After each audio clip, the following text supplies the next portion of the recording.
Hello, welcome to episode 12 of the Blindsided podcast. In today's episode, we're going to talk about accountability. Now, don't shut it off. This isn't as painful as it might sound. It's going to be fun. We're going to talk about why and how it, how it helps us be more productive and develop, and personally and professionally develop, and it improves happiness, success. So, hang in there. It's going to be a good one today. My name is Charlie Collins. I am a coach. I am an international speaker, co founder of Thriving Blind Academy, and just grateful. And today, Brenda. Good morning, Charlie. Hi, everybody. My name is Brenda. I'm founder of Time for a 10. We are an emotional awareness intelligence coaching service. And what we do is we have accountability buddies, and we teach people how to challenge their conditioned thinking so that they can identify their emotions and lead a happier life. Identify and kind of be able to manage those emotions, especially the hard ones. So happy to be here. Excited about this topic today, Charlie. Thank you. And I just one thing I know we're going to talk about accountability buddies. Sometimes we don't look at them as buddies, but we'll get into that. And I'm going to switch us down to the wider format. And we're going to. So I'm going to start off like I usually do with a little story. Here we go. And then we will launch into our different areas that we want to kind of unpack this accountability. So back in the early 90s, when I started working at a motorcycle dealership, I was selling, and I knew some stuff, but I didn't know what my customers knew, and I didn't know what they knew until they came in and started saying, I remember there was a Kawasaki ZX7. It was this tricked out sport, one of those, I guess we called them crotch rockets. And it was this really fast motorcycle that people were coming in to see. And a customer came in and he started telling me about the adjustable suspension. And I'm agreeing with him. And he's like, does this have the 4 or 6 piston caliper front brake? And I'm like, I don't even know what that means. I didn't say that. I'm like, yes, it has a front brake. And in that moment, that person, I was felt my first feeling of accountability, not being prepared. He was my first, somebody showing me that I know more than you and you're the sales guy. And it was an uncomfortable feeling. So my first thing was self-accountability, which is I can do for certain things in my life. What did I do then? I went back to the mechanics in the business and I said, how do I learn? I mean, I've read the flyer. I've read what the company puts out, but these people coming in, they know details. They know more than me. And I don't want to feel that way. I don't want to be embarrassed. I should know the product so I can help educate the customer to help them make the right decision. And I make a sale. And he said, well, you first want to start reading the owner's manuals and you want to get magazines. And the magazines, this is before the internet, by the way. You couldn't just search, the magazines would do this teardown of the motorcycles. And I started doing it.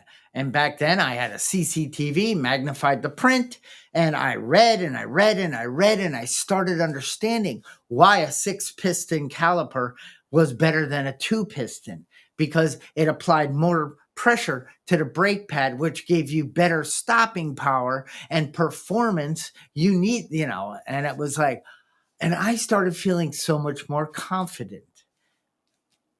What a great story, Charlie. Yeah, you started out by saying, you were agreeing with the customer when the customer would say something, and then it came to the caliper and you didn't know the answer, but you didn't want to tell him you didn't know the answer. And I think that brings up a really important point. And the point is how uncomfortable that we are in being accountable, in being able to say, I don't know. And one of the greatest gifts that has come out of doing this work is being able to say to somebody and be completely comfortable with it and not define my worth by it. is I don't know. I don't know, but I can get back to you. I can get that answer for you. And it's no longer a reflection on my self-worth or whether I'm smart or not, or all those other things I used to drag into a situation like that and get really nervous that I didn't know the answer. But it took doing the work to be able to get to that place. Yes, because self-centeredness was why I wasn't willing or even know to say I don't know. I certainly didn't say I'm going to circle back on that. But I definitely would not have said I don't know. I mean, I have to know. You're coming to me. But boy, how freeing is that, Brenda, when I can say I'm not sure of that, but I can tell you one thing. I want to learn and I'm going to find out that information. If you want to give me your name and number, and I will get back to you with the answers to what you're looking for. But when I was full of self and I didn't know there was another way, I took it personal. I started beating myself up. What an idiot. So I had to say, yeah, I know. No, maybe, I might say things that were just to protect him knowing I don't know. And boy, that always caused more problems. Never more peace. Right. Right. Whenever we're not honest about what's really going on, it causes more problems. And what I've noticed in life, I have a couple of good stories for you, is that we're not alone in that. We're not alone in not knowing. For example, and this is a great example. I developed lumbar scoliosis. I was running a lot and I didn't know my right leg was shorter and ended up giving me spine problems. And when I knew I had to have surgery, I went to 7 doctors, 7 of them. 4 out of the 7 doctors misdiagnosed my spinal condition. 4 out of the 7. Now, these are people that are supposed to know. They're supposed to know the right answer, right? They're going to cut me open and they're going to do something to my body. 4 out of the 7 didn't. Now, I interviewed 7 because I was very aware at that time that not everyone's going to know. I want to make sure I get a second opinion. And when the first and second opinion didn't match, I got a third opinion. Anyway, so I did that footwork to make sure that I got the right doctor to do the right surgery. And it worked out really well. I had it in 2006 and I'm thriving. But this is not knowing happens to everybody, not just me or you. It happens to everybody. They don't know. Yeah. And our knowingness can really create struggle. Our knowingness, as in I don't know, but the mind says I know, and it creates struggle. Life. What is accountability? What is people like to measure. They like to manage accounts. They like to look at numbers. They like to see progress. We as humans, we're built to grow, to go, to move, to develop, to do a lot in life. I mean, heck, life best lived is life by design. And but we're going to get feedback. We're going to be held accountable no matter what. Life, whether it's sore joints, putting on weight, lack of relationships, feeling I don't want to reach out to people, starting to isolate. Like, you're going to get accountability for the way we're living life. I was a rudderless ship. I would just wake up and see where the winds and the current and the people and the problems and the things brought me that day. And I would never hold myself accountable. I just thought, poor me. And I think that this topic, it could be, why? Why would I want, Brenda, why would I ask you, hey, Brenda, I want to start going to bed at a certain time because I really need to get some more sleep. I'm feeling a little sluggish in the morning. And as a coach, like, you might ask me, well, are you eating past a certain time? How much water are you drinking? Are you doing a meditation? Are you clearing your mind? Are you going to sleep? And are you waking up with a fresh, that type stuff? And okay, I see, I have a plan. I have somebody that can help me see what I'm not seeing. Because as you always say, and this conditioned mind, this way the person I am, my knowingness of me at this time. I need someone to help me break free of that and to see what I'm not seeing and gently, lovingly, and help guide me to a better path where I can then ask, can you help hold me accountable to this? Absolutely. You brought up a couple of really good points I want to touch on. One is, if you do what you always do, you're going to get what you always got, or get, however that goes. So if you're going to keep living the same way, thinking the same way, not being accountable, or the other thing that you said was telling yourself a story rather than looking at the truth. So I know what the right thing is, but I'm going to pretend I don't, and I'm going to act on that. Those are things that we need to be willing to change. We need to be willing to change. And that's where an accountability buddy comes in. It's people that are, because being an accountability buddy doesn't only help you. So you and I are accountability buddies for each other. So I might call you and run something by you, and you will give me honest, open feedback about that. And most of the time you give me the honest, open feedback by asking me honest, open questions that get me to look at the reality I'm not willing to look at. Now, why am I not willing to look at? One simple reason: I don't like change. That's it. I don't like change. I've been going down this path. The path is laid out. I know where the beginning is. I know where the end is. I know where every rock is on that path. That's the path I want to go. And with an accountability buddy, when I come to you with something, you say, hey, we're going to look at this differently. We're going to go down a new path. Let's try these glasses on. Let's see it through a different lens, a lens that isn't mine. And I got to tell you, Charlie, 10 out of 10 times I leave a conversation like that, having learned something incredible. And I get excited about what I've learned, because really it equates to freedom. And you leave the conversation feeling just exuberated that you've been able to be of service to somebody today, because you've allowed God to flow through you to help another person who's suffering with something. It's just a beautiful way to expand and grow. This is another thing they don't teach us in school or growing up, at least. But I certainly was held accountable growing up in with my parents. I was certain times to be home, a certain way the room had to be kept, the gardens had to be. So, and if I didn't, there were consequences, and that was terrible. Gosh, I remember saying to my parents, when I have kids, I will never be as mean as you guys. And then I remember saying, oh my gosh, I am the exact same. Why? Because that structure, that discipline, that stuff that seems the worst thing when I'm younger or facing this is the most beautiful thing. Back in 2008, when I was at a conference, at the end of it, they said, we're going to put you in groups of 6. This is a mastermind / accountability group. Now, they explained it all on stage, and I thought it was great. It sounded wonderful. Wow. Going at it alone is tough. So now we're going to be in a group. There's 6 of us. We're exchanging phone numbers, time zones, and all that good stuff, because there were over 400 people in this conference.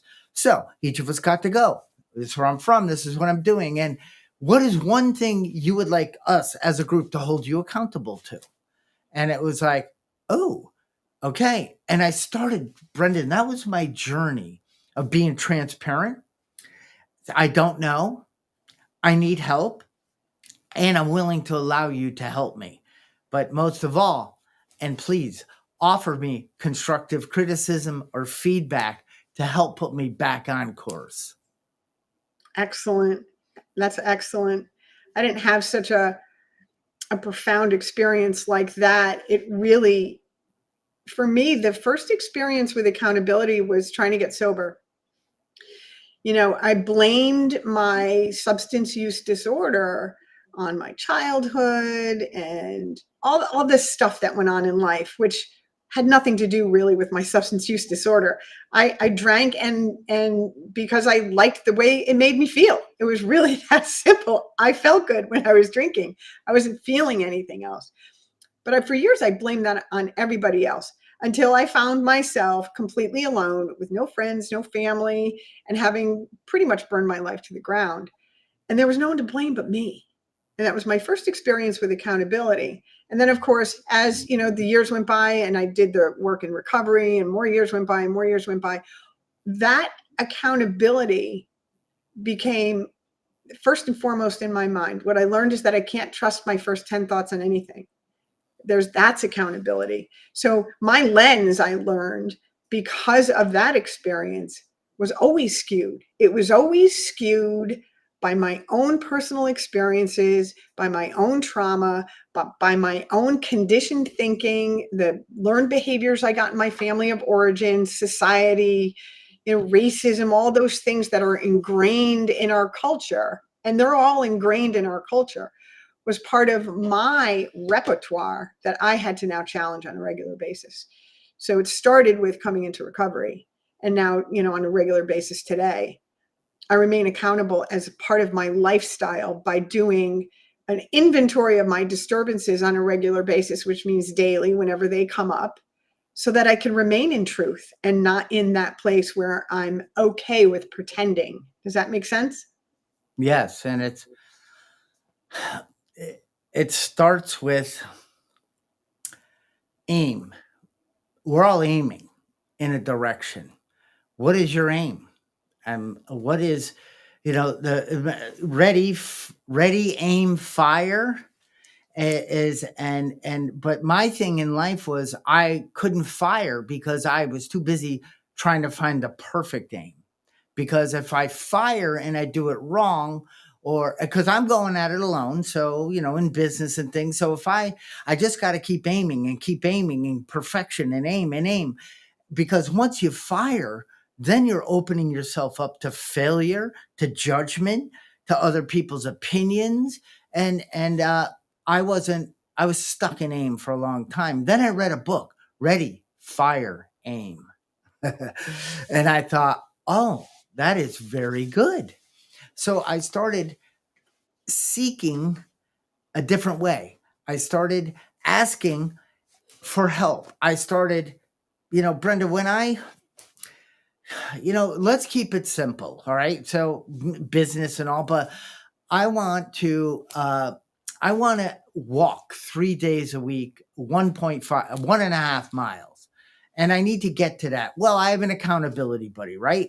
I say, hey, Sue, here's my deal. Would you do me a favor on Monday, Wednesday, Friday? Can I send you a text by 5 p.m. letting you know that I will have achieved this? And now on Wednesday, when the second walk is coming and I'm thinking, I got a lot to do, and then I got to do this and, the dog and all these things start building up. And then I have this thought, oh no, I got to text Sue at 5 that I've done this. I can't have an excuse for Sue. She's not going to accept that. I already was transparent, told her I'm going to need your help holding me accountable. That's where I started to really grow, because I wanted to show up as a person that was following through on my word. That's great, Charlie. That's a great place to start. I did the same thing. I put a notice in my calendar, a reminder in my calendar, a daily reminder to do something, and it pops up on my screen. And that's how I started, like, making myself accountable, by doing that, by putting a reminder in my calendar to do something. And it's to meditate during the day when I'm at work. And I actually do it. I do it when it comes up at 11 o'clock. I put my headset on and I meditate. And when it comes to, I started small too. Initially it was about going to meetings. And then initially, after that, when I had acquired a bunch of sobriety, it was about doing step 10 and step 11 on a regular basis. So I buddied up with somebody in the program and said, we're going to do every day for 90 days. We're going to get on the phone and we're going to review any kind of disturbance that we have together. And we did that every day for 90 days until it became a habit. So it became a habit. I had an accountability buddy help me create a habit. It takes 30 days. I think it's actually 28 days to create a habit. And we did that together. And now we both do it as part of our lifestyle. And having an accountability buddy and again, I started out with the small things, but what happens now, when you start doing that over a period of time, your intuition tells you, because you're used to checking yourself, right? You get used to it. And so when something isn't quite right, your intuition, something goes off. You get a feeling in your body, or you get a little anxious, or something like that happens.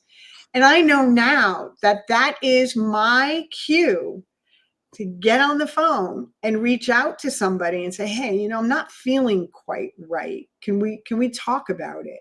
Because if I let that stuff settle in and I don't take care of it by reaching out and connecting with another human being, it grows inside of me, and it'll grow until I act out on it in a way that I don't want to, whether it's, snapping at somebody, or getting irritated in the grocery store, or speeding on the highway, or getting mad when someone cuts me off. So having a regular accountability buddy for me, and I have a whole network of them. That's kind of what we do on Time for a 10 is, people come into this coaching service with us, and we encourage them to do 5 or 6 one-on-one sessions. And then we put them in the group Zoom so that now they can have access to multiple accountability buddies, because we don't want them to have reliance on any one person. That's not what this is about.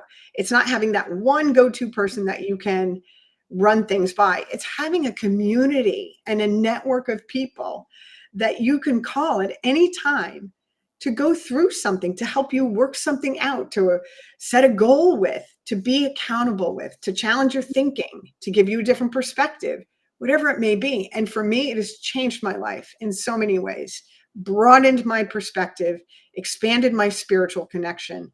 It's just, there's the benefits. I can go on and on about the benefits. And you're going to fail, as in I had an accountability partner that for 5 years, 5 days a week, I spoke every morning at the same time. We had an Excel document and we went through it. Here's what I was holding him and he was holding me. It wasn't a friendship.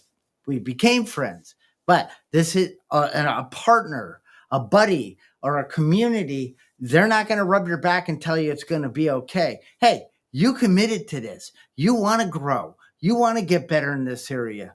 All these things. So if you want me to be your buddy, then I'm going to hold you to that. If you don't want that, don't ask. Don't pretend.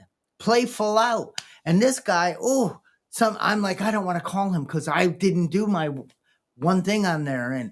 And now I'm trying to run a story. What can I get him to believe? Because I don't believe me, but maybe he'll believe me.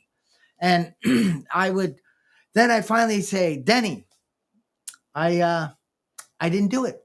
He said, what did you make more important than the commitment to this? And I was like, it was so it's like, okay, I get it.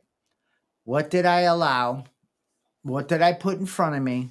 What didn't I believe about the commitment I made? And it slowly just broke me down to, because living life with that, like transparency and freedom of the bondage of self, it allows me to say, it allows me to grow. That's all. I don't get stuck in this prison of my own mind. So true. So true. Charlie, you said something really important here. And that was, initially, you didn't want to tell the truth about why you didn't keep the commitment.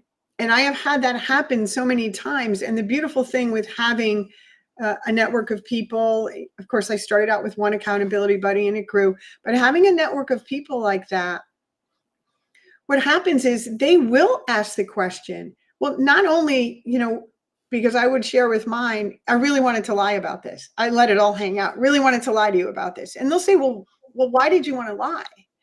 And I'll say, well, because I was afraid of what you were going to think of me. Yeah. And so what happens in these situations, and then my accountability buddy kept peeling that onion. And the next question was, well, what does it mean about you? What do you tell yourself about yourself that you didn't keep this commitment?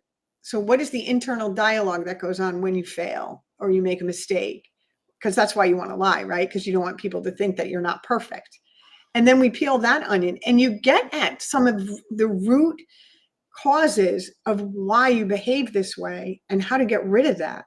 Because wanting to lie, and I've done it many times, like me, I'm not going to give specific examples. We don't have enough time, but it's always because of fear, and identifying what are you really afraid of. By the time we peel that onion is what I'm trying to say. By the time we get to the end of that, there really isn't anything to feel. I get to make mistakes. I'm supposed to make mistakes. How many kids touch the hot stove?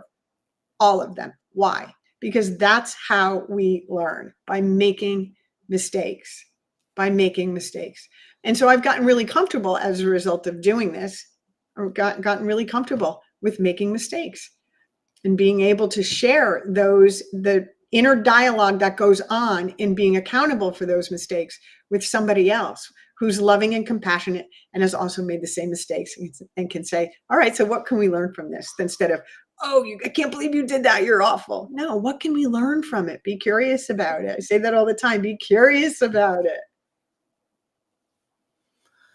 Yeah, and going at it alone, and it's like, oh man, those people that are trying to build the case of why their life is, it's not their fault, something outside of them. Oh, I believe me. Why am I so in tune to that? Because that was me. So I'm not better than, I'm not higher than, I'm not anything, but I do know what it's like to show up with a story every day of why I'm stuck, why I'm failing, why everybody is out to get me, why life is so unfair, why legal blindness is a curse. And all those stories started to just melt away when I got honest. And it was first with me. Is this who I am? Is this what God created me to be? A little baby?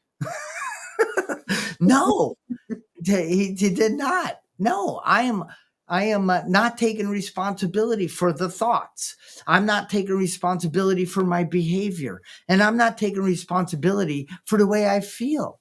And those are the things I can. So I need help. I can't just wake up, hear a podcast like this and go, oh, here's the formula. It's a process. I love saying it the Canadian way. It's a process. and it starts with step one. What's your aim? Think of a scope or a pair of binoculars. What do you want to lock onto? A better version of you? A better relationship with somebody in your life? What is it that you want to put those binoculars on and say, that's my aim? And I want to get there. I can begin with the end in mind. I know what it's like to feel joy and happiness. And I'm not feeling it right now because this story I've been telling myself and trying to have you believe, it's just not working anymore. So I'm just going to step into a better version of me. And I know I'm not going to do it perfectly, but I know people will help love me and guide me to a better version of me. Yeah, so true. For And only, you're pretty great, Charlie. I have to tell you, you're pretty great. oh, stop it. For only $397 an hour. I forgot. I'm a business coach. You are a business coach. You're a good one too. Yeah, this is really important stuff. And it really was very different in the beginning and very challenging to expose myself to another human being. And I did it in small pieces. I did it in small digestible pieces. I started with little things. And you nailed it, Charlie. I started with little things that I was saying to myself. And I would ask, just pausing. And we've talked about this so many times on multiple podcasts now about the gift that pause gives. Pausing and asking, is that even true? The thought that I just had. And I do that frequently. I just interrogate the thought. Is it true what I'm thinking? And 9 out of 10 times it is not true. It's something that's coming up from the past. Like, I mean, a good example is, I'll be driving along and I take this beautiful route to come home from work. And it's in these mountains in Danbury and it's absolutely gorgeous. And sometimes I cry. It's so beautiful. And then out of the blue, my monkey mind, something will pop into my head about a conversation I had that upset me, say, weeks ago. And for a second, I start going down that path of, I can't believe they said that. And I stop and say, wait, is that even true? Is that even true that they did something to you? And the answer is no. It's how I received the information, because that's what I've learned from all that. I received the information in a way that wasn't useful to me because I was living in the past. If I can just say instead, let's say somebody says something nasty to me. Okay. So the worst thing is they're having a bad day. None of it's about me. So they had a bad day. They were snarky. Have I ever done that? Mm-hmm. Have I done it more than once? Mm-hmm. Have I behaved worse than that person did that day? Oh, yeah. Was it ever about them? Nope. It was about me when I behaved that way. So I could be having a day like that, and I can have a thought pop in, and I could stop it dead center and say, is that even true? And again, the answer is no, it's not true. And then I just move on. But it takes practice. And now the days that I can't move on, when I'm still like I'm home now after my drive, and it's still right. I don't hang on to it. I immediately get on the phone and I work it through with an accountability buddy, because there are days when I just cannot trust my own thinking for whatever reason. It doesn't even matter why. I'm just not in that spiritual place where I can challenge my belief system. And that's where I need the help. And there's a bond. There's this spiritual energy when we're doing this work with people, with people we're holding accountable, or people that are holding us. This transparency, and when these barriers, these denials, these walls break down, this connection, this love, this peace of mind, this serenity that we drop into is freaking amazing. That was the high I was going for a lot in life. And I looked for it outside of me and buy another thing and find this one and do that and get a faster this and short lived. But man, what a difference. And Brenda, what are we hiding? Why? What is it so terrible about us that we need to hide? And then we need to create a story so you don't see it. But guess what? Healthy people do. We kind of know. And maybe, and we're not saying you're a loser. We're saying I've been there. I know what it's like to hide. I know what it's like to build a case, a story, and a paradigm and a facade. So you see me differently than I think you see me. I need you to believe I'm okay, because I'm not. Yeah. I don't have to play that game anymore. It's so freaking freeing. I am what I am. And I can only improve from that point. And if I'm being rude to somebody or I'm being short, I owe an amends. If I don't make that amends, then shame on me. Hopefully that person says, I didn't like the way you treated me. I had somebody recently do that, sent me a text message and shared their feelings. And I brought tears to my eyes because it allowed me to see something I wasn't seeing and come back with my loving response. Not like, oh yeah, I'll teach you. Don't you ever show me something I don't want to see, darn it. You bring up something that we just talked about. Our coaching team just talked about this the other day, and it's called Jade. I think it's called Jade. Yeah, I might mess this up because it's a new concept that we're exploring in our group. And it's when we justify, attack, defend, or explain, we are in our inner child. That is a child's way of reacting to any kind of accountability, right? That's what they do. And what is really going on that we feel the need to not expose ourselves to somebody else, to not tell the truth. So what is it that we're so afraid of, Charlie? What is it for you? Or what was it?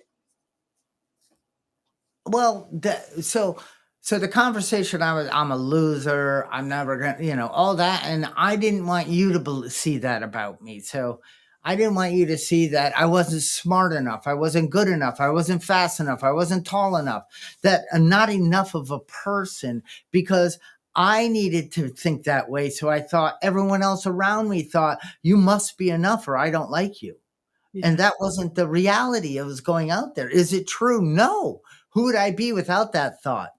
Well, I have no idea because I had to do the work to get to that place. And I want to say something, Brenda.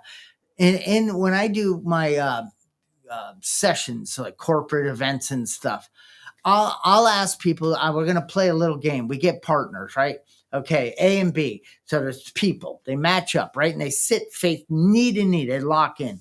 And then I say, okay, the person with the shortest hair, you go first. You're A, and A has to ask B, what are three things you can't do? And I give all examples. So I can't get to the bottom of my inbox. I can't get to the gym 3 times a week.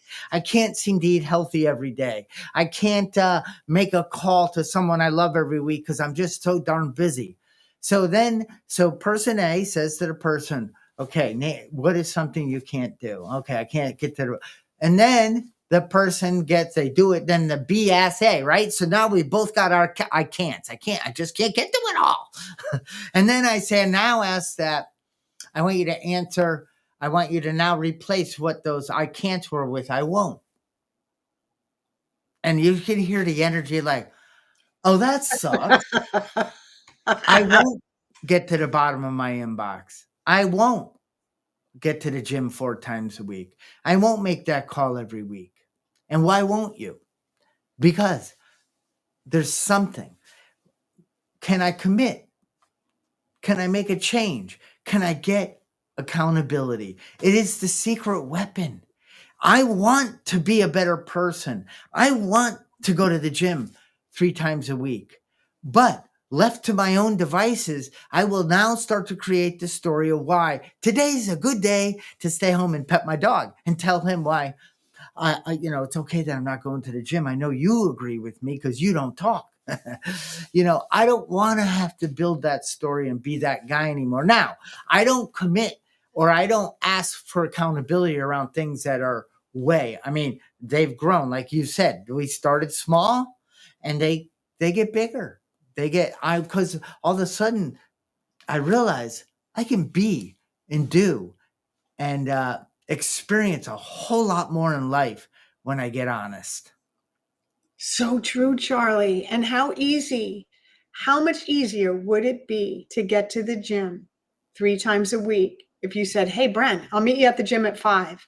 Or, hey, Kate, I'll meet you at the gym at 5 the next time. You have people that can join you on this journey of being accountable. And then you work together with that person, helping you guys help each other. And when you were talking about, what is it you don't want people to see? I'm not good enough. I'm not this. I'm not that. It's really, we're afraid we're not going to be loved, Charlie. I'm not going to be loved if people see who I really am. And what I have discovered in my own life is we're all in the same boat. Most of us carry all the same fears about, I'm not good enough. They're not going to love me. I'm not going to be liked. Yeah. It's all the same stuff. So I'm going to read some of these chats because they're pouring in here. Imagination Awakening, good morning. Boom. That's a gold nugget right there. Taking your God-given ability to make an account for your health rather than giving that power away. Discovering what you don't know to build your own account. Great comment. Kate says, good morning. She says accountability definitely works. That's how she lost weight, and she needs to be accountable again. So good job. Good job being accountable, guys. And Brenda, as we like to say, it works if you work it. Very true. Very true. And let me feedback. Feedback is the breakfast of champions. It is not easy to receive, but in a loving and honest place, like, hey, you asked for my help. Do you want it, or do you want me to rub your back and tell you it's going to be okay? Because I can't lie to you. It's not. Because just not walking that day, and then the next week I'd miss another day. Maybe I'm not dying because of it. I'm not getting sicker. I'm just maintaining a little bit, but it's what it does to me mentally, spiritually, and eventually physically. And in our program, when the spiritual malady, what's a malady? It's a disconnect. It's I'm isolating. I'm out on this rudderless ship all alone with no oar and blaming the ocean for not making me happy. I And love that. gosh Great. darn, this water is too cold. It's too hot. It's too wavy. It's just nothing was ever the right way. And I lost where I was going with that. So now it's your turn. Okay, I'll pick it up from there. And being accountable, for me, most of the pain that I suffered, the internal pain, the anguish, the despair, all of those things, what are the last thoughts I'm thinking about when I go to sleep at night? Weren't about really performance. It was about what somebody said or how somebody treated me, or why were my parents, why was my dad so abusive? I came from I had a really abusive childhood, and my dad was really violent. And I don't have to take it any further than that. But for the longest time, of course, as a kid, you internalize that and you make that about you. There must be something wrong with me that my parent is treating me this way. I'm not lovable. And this is the point of this story, is the accountability buddy. So I was complaining one day.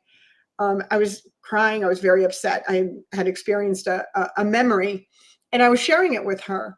And this is what she said to me. And this is why accountability buddies are so important. She said, and it was about my father had been violent this one day, and the memory had come up. And she said, very lovingly, she said, if you took yourself out of that picture, plucked yourself out, and you put anybody else in there, any one of your siblings or anybody else, would your dad have behaved any differently? Now, when she said that, I stopped, and I had never stopped my entire life. And I said, no, he would not have behaved any differently. And then she looked at me and she said, then it wasn't about you.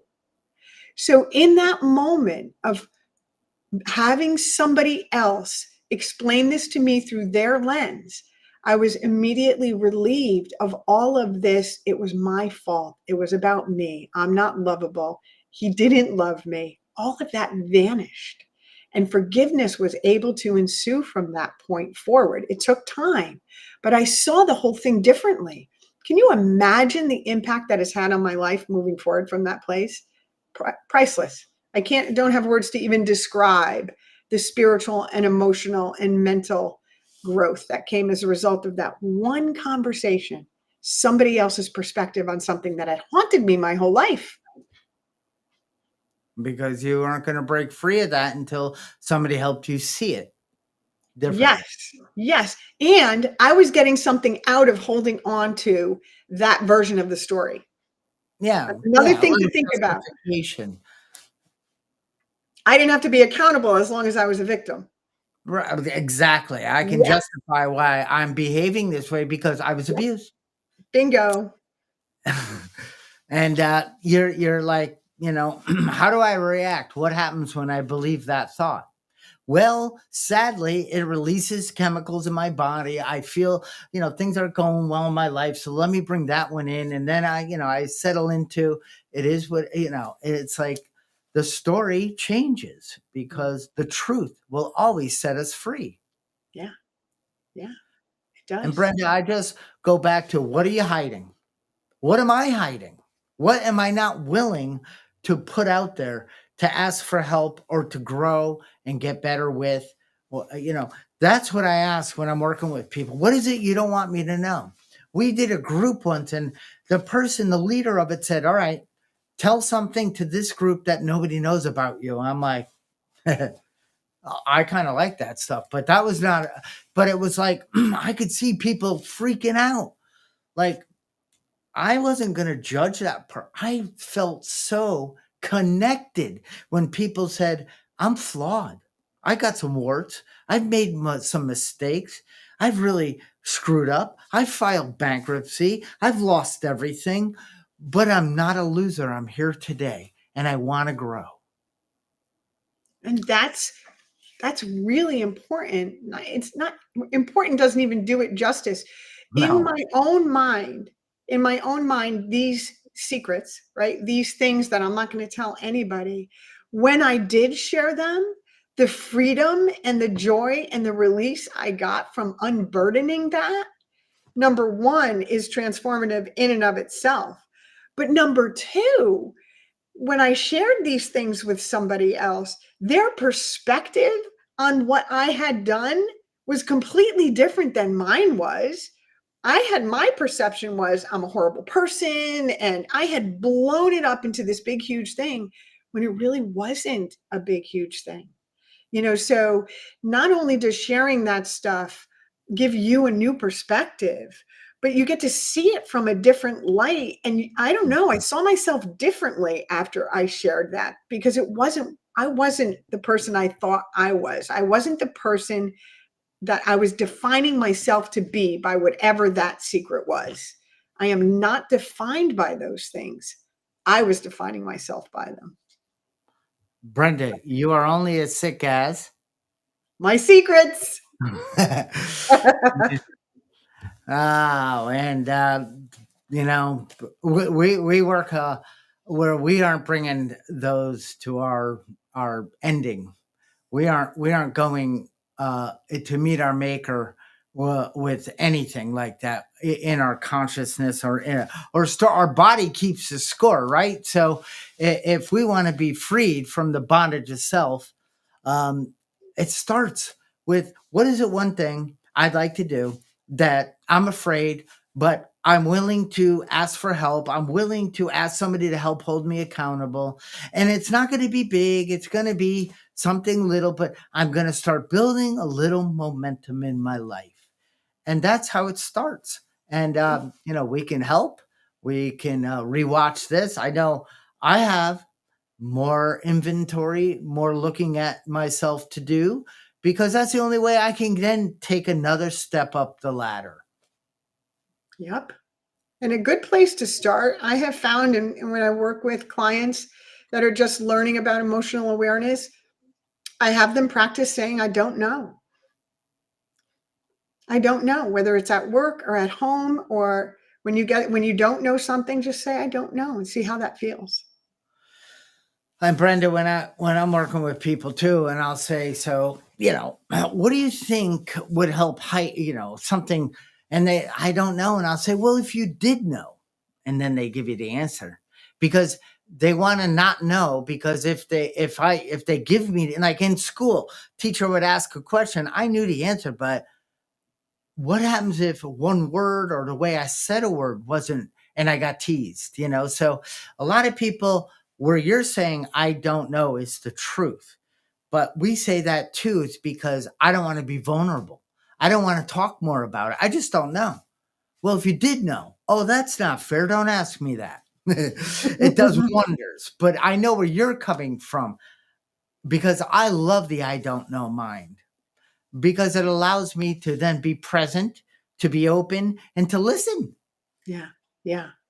And what you'll find too, as you start opening up in this way, what I found and what a number of people I know have found, is we can all identify. We think of other people as so different from ourselves, so different, like better or less or whatever it is that we do. And really, they're not. They can all identify. They can all identify in one way or another. And before we end, Brenda, I want to ask, have you ever compared yourself to anyone? Oh gosh, about 15 minutes ago. Yeah, of course. Okay. So did you come out, when you compared, you come out on top or you come out below, right? That's how we compare. That's the reason I compare myself, because I'm either better than or worse than. And why would you compare to come out the same? But you're saying right now that you're not alone, that our thoughts, we're all pretty similar.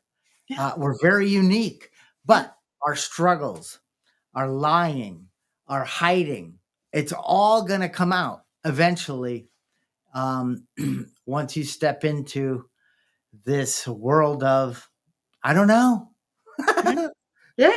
And again, I want to say it all ties back to fear. When I'm better than somebody else, now I feel like I'm in control. Why do I need to be in control? Because I'm afraid.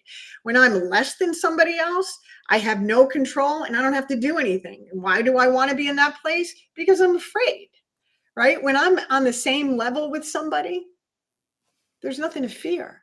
And that's a beautiful place to be. And we can get to that place by having accountability buddies, I sharing think, our insides with somebody else. yeah, because It isn't selfish. You're not a pain in the neck. The person who has accepted the challenge on the other end to be your guide to help you, whether you're hiring a coach, you're just going to a friend, you want to, as Kate said, you want to jump on a weight loss thing, or somebody wants to read more or do some whatever that deal is. I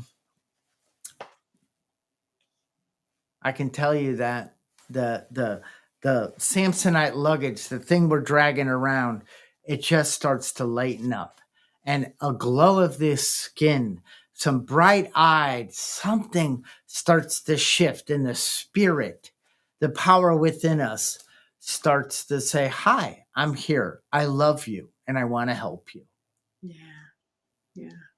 That's beautiful. I've got nothing, Charlie. That's a great place to end. Beautiful. Beautiful. I guess I couldn't have planned that if I tried. No, you couldn't. Let me say thank you again to Trish and Kate and Imagination the Awakening. Kate also said we all need to grow. It's ongoing. And Trish is talking about the body keeps the score. And thanks for the reminder, Charlie. Yeah. No, thank you all for showing up. And we have streamed this on many platforms. Brenda's put it on. I put it on. We have comments coming in. We get email. It's a wonderful, thank you to the technology today. We could focus on doing this, Brenda, and not worry about all the heavy lifting of putting it out there. We just build the system, the process, and then trust and rely that it's going to work. And it seems to be. But I appreciate everybody showing up today. I think next week we might focus a little bit more in on fear, and that might be from the beach. But we'll let you know more about what's happening. And if you've gotten value out of this, please go ahead and share this. Invite friends next week. Invite, just put it out there. Help us help others. Beautiful. And I just want to say one last thing, Charlie. I keep forgetting to mention that At Time for a 10 is a YouTube channel that we have, and there's lots of psychology, educational videos and tools, emotional awareness tools that you can watch the video and just get some really good free education on some of the things that we're talking about. So go enjoy At Time for a 10 on YouTube, please. You all Like got and subscribe. All right. See ya. Have a great day. Bye-bye.